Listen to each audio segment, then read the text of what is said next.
welcome to House Tours.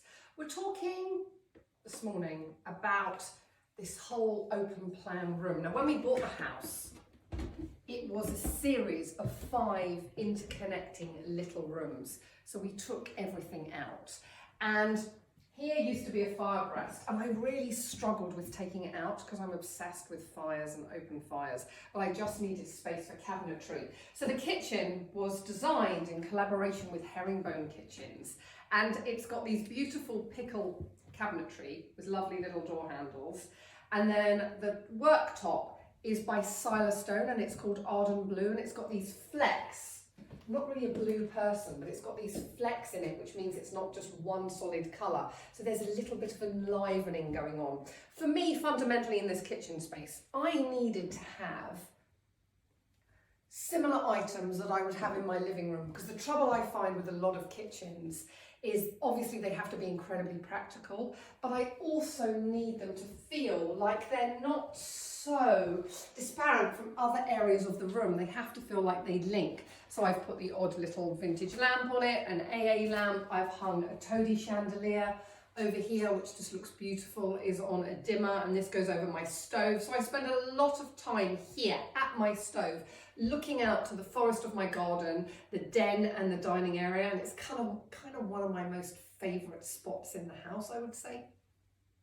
When we bought the house, behind me was a carport, so you just roll up with the car, and it was something that bugged me for so many years, to be in this really lovely space and then to look at the car.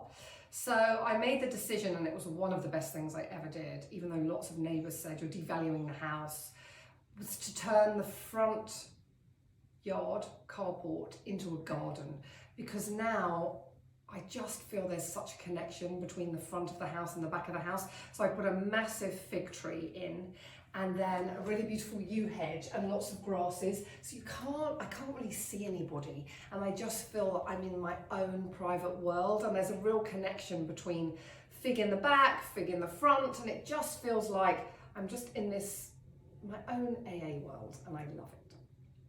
My centre island, huge botanical arrangement that Jem made me, which is kind of the colour palette of my colours, so sludgy and murky and beautiful and soft. And you'll notice that nothing really ugly is out, so all kind of toasters and mixers are all hidden behind closed doors, and just my carbonated water mixer is out and the odd juicer is out, but everything else behind closed doors. And then if you come back here, this is my pantry, which is very well stocked with all my spices, the coffee machine in here.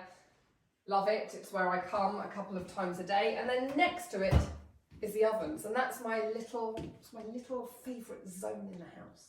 One of the best things I did when we changed the kitchen was get rid of all the wall cabinetry, because I just sort of saw a sea of doors, put a really long shelf, and then put a lot of my crockery on it, and I just feel it feels a little bit more interesting. So the Silostone, which is our countertop, literally works also as our backsplash, so it goes right up to here.